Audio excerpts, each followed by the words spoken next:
I'm gonna steal the Declaration of Independence. I can't even say it without laughing. I'm going to steal the Declaration of Independence because it has been memed so many times, but you can't help but laugh. Hi, I'm Nicolas Cage, and I'm going to rewatch some scenes throughout my filmography. I haven't seen these scenes in a very long time, so whatever happens to me, it'll be in real time. Here goes.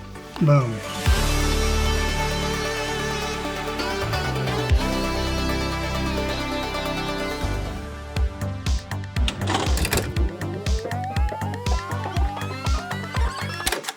He ordered bread for me, and I said, oh, okay, some bread.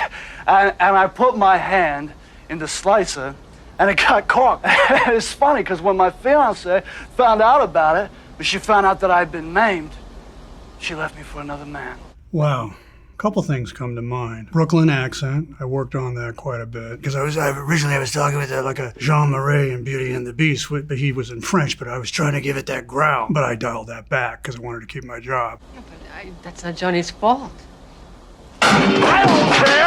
I ain't no freaking monument to justice! It was shocking, that when the anger hit, I remember Norman Jewison said, well, you can get really hot really fast on camera. I lost my hand! I lost my bride! That moment where I'm going, I lost my hand, I lost my bride, Johnny has his hand, Johnny has his bride. That was a designed, rather choreographed move that I got from an old Fritz Lang movie called Metropolis, where the mad scientist takes off the glove and shows his robot hand. So that was a direct steal. I was very impressionable when I first saw Fritz Lang's Metropolis. That moment with the scientist made a real impact on me, and it's designed, it's choreographed. And that's what German Expressionism was, in my view, was like almost choreographed acting. I try to put in that, the moment of looking up at the hand and seeing it was a very grandiose gesture. But it worked. Johnny has his hand! Johnny has his bride! You want me to take my heartbreak, put it away, and forget? Oh, the tooth is missing. So what happened there is I had baby teeth. I had done a picture called Birdie, and I decided to pull my baby teeth out for that character, Al Columbato, but then they hadn't grown in yet, so when I did Moonstruck, you still see a gaping hole. Is it just a matter of time before a man opens his eyes and gives up his one dream? My feeling was you can do anything. You can get as big as you want. You can get as expressionistic as you want, as long as it's informed with genuine emotion. All right, let's see what's next.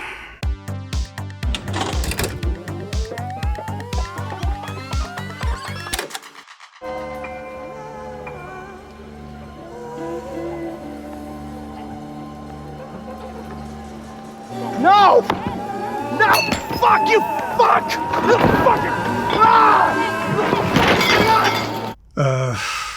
It's hard to watch. I'd seen Albert Finney in Under the Volcano. I asked Mike Figgis, who directed him in another picture, did Albert drink while he was working? Albert Finney is a huge inspiration to me. He said, no, but tell Nick I would taste it and then I'd spit it out. I'd seen several movies with great alcoholic performances. The only one where I really said that guy's really drunk was Albert Finney walking through the streets of Mexico at the beginning of Under the Volcano. So I made a decision that at some point in the movie, I want to see if I can get a real blackout on camera. Dangerous, crazy, I would never do it again. I don't act with alcohol or anything, I act dry. And we only had 4 weeks to shoot the movie. If it had gone on for 6 months, it would have been a disaster. But I wanted to take that scene and really get loaded. I was not loaded through the rest of the picture. I mean, I would have a drink here or there just to get a sense of like the Albert Finney, I'd spit it out, get a vibe.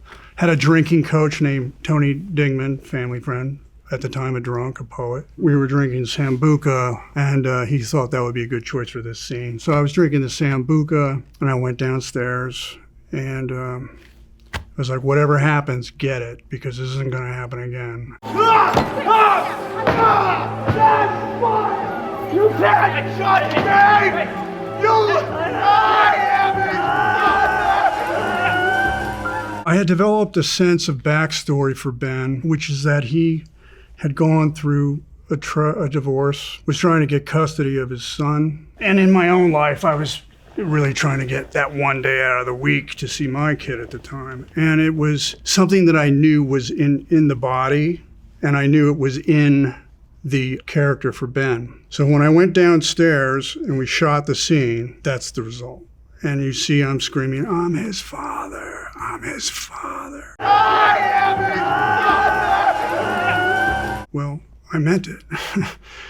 And Ben meant it. So these things that happen to people that have drinking problems, it's powerful. You know, I think the good news is I got a lot of great response from folks who were recovered. And some people said, "Wow, the movie really made me want to drink," or other people said, "Well, the movie made me never want to drink again, but thank you, Nick, that was really what that it's like." And I think that was me taking a high-risk experiment in film performance, but I am happy with the results, as sad and hard to watch as it may be.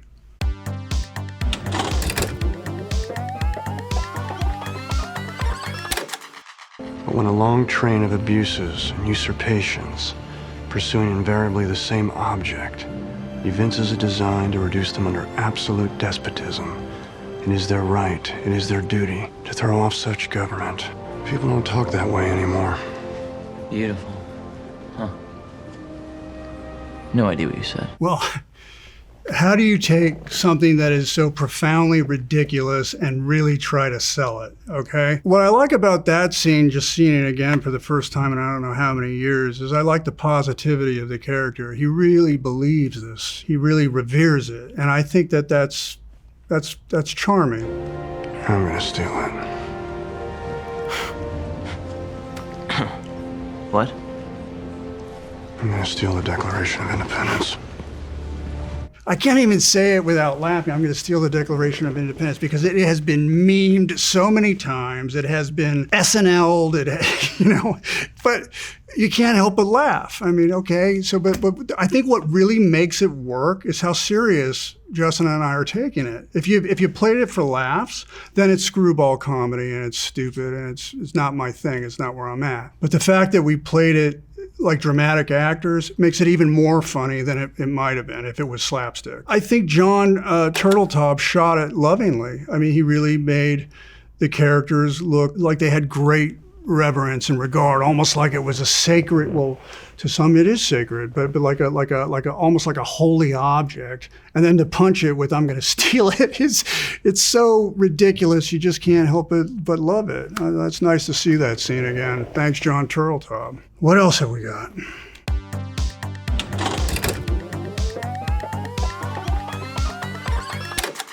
Obviously, we have to change strategies here to adapt to the current situation. Is Obama still a thing? That might be helpful now, right?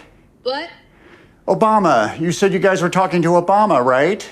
Oh, Obama is not an option anymore. Yeah, but we are getting positive signals from a different venue. The whole, I don't want to say alt-right, but the kind of anti-establishment space. None of the scenes in the movie were actually played for laughs' sake. It was all approached with a sense of almost like a drama, don't go for laughs, but the humor will come out of the ridiculousness of the situation organically. We'd rehearsed that scene a lot, Christopher and I and the other actors. This is a character, Paul Matthews, does not want to be a movie star, does not want to be a rock star. He's an evolutionary biologist. He wants to get his book about ants published, but at this point, the fame has turned. The kind of anti-establishment space, kind of the Jordan Peterson route. Yeah, we could maybe get you on Rogan or something, share your experience of being canceled and just like pivot that convo to the plant book.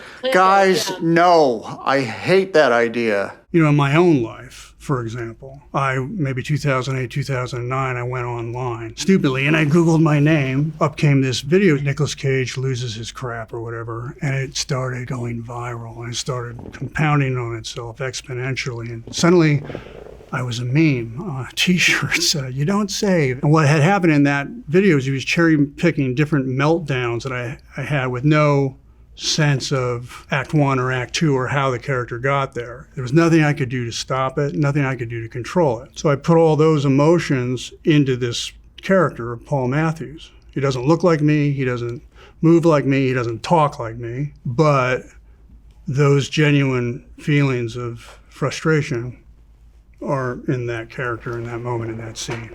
I don't want to be some culture war person. I don't want to be controversial. Okay, well, yeah, this is going to go right against what you're saying right now, but there is a chance, we think, to get you on Tucker Carlson this week. Tucker. So that's a big audience. Just think about that.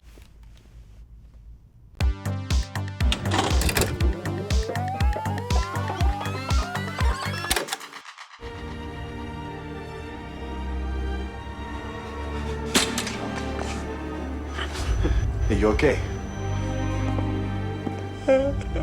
I had already shot the Castor Troy scenes at the beginning with the, the head banging and the clapping and the priest's uniform. But imagine waking up and you're wearing the face of the man that murdered your child. I don't know why. I get some ideas from the strangest places, and they come to me almost like a memory Rolodex of cinema. I watch a lot of movies. One comes from an actual performance. Christopher Walken in The Dead Zone. He did something so poetic in that movie. He's very emotional, and it's such a poetic move. That's my favorite Walken performance, but he just turned and he did that with his hand because he couldn't really articulate. And that always stayed with me. Fuck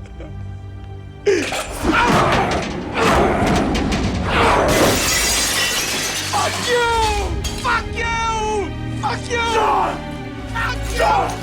And then the other story is Dennis Hopper once said that and they were doing Rebel Without a Cause. I think it was Nicholas Ray said, well, you're going to meet an actor and, he's a little different and he may shock you, he may unnerve you, but they were going to do a read-through for the movie. But on screen, he's going to be pure gold.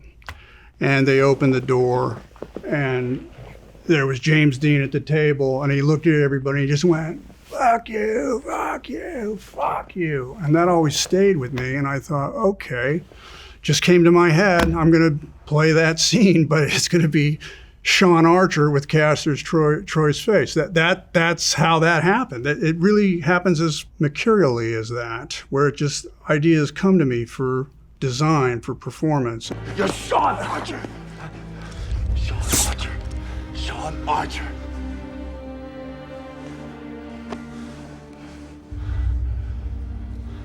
When this is over, I want you to take this face and burn it. I was only Castor for the first 10 minutes. People will always remember me as Castor, even though I was Sean for 2 hours, because I wrote the blueprint. I designed it.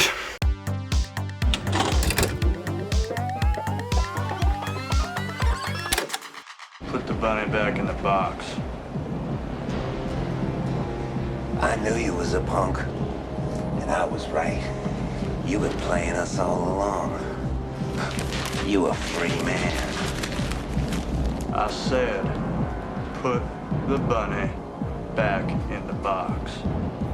Okay, well, all right. Well, first of all, I wrote that line, put the bunny back in the box. Why? Okay, so you see these adventure films with these big stars like Eastwood, Make My Day. And I thought, how can I take that tradition, make the Make My Day so ridiculous?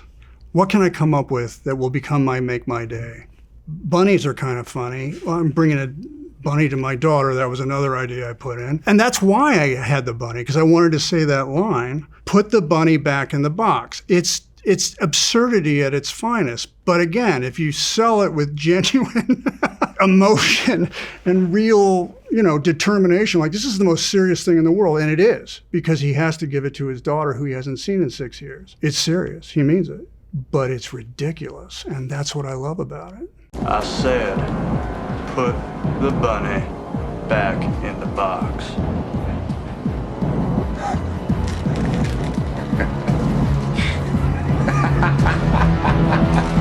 I went to Anniston, Alabama, and I would go to the Waffle House, and I would sit there, and I would just listen to people, and then I would meet folks, and they'd invite me for beers at the Motel 6, and I would just ask them questions and listen to their sound and their accent, because I had made the decision that I did want him to be from Alabama, and I also made the decision that I wanted him to have a kind of larger-than-life physicality, which was also nothing like me. So those two things were where I dove into in terms of the character, the external character development, not so much the emotional character development.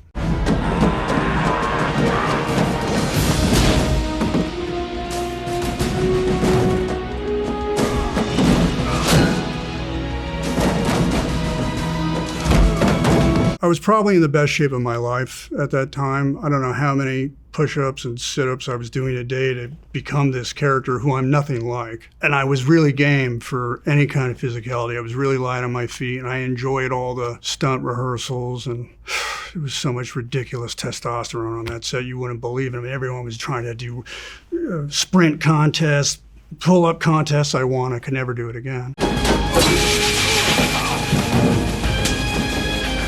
Die, punk!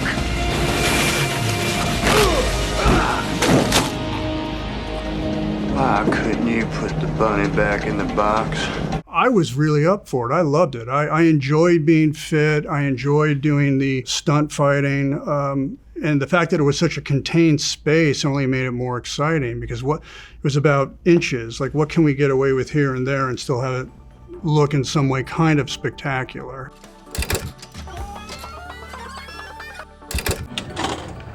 Thank you for watching me watch back my scenes. Me watch back my scenes. Watch back my scenes. Thank you for watching me watch back my scenes. Thank you.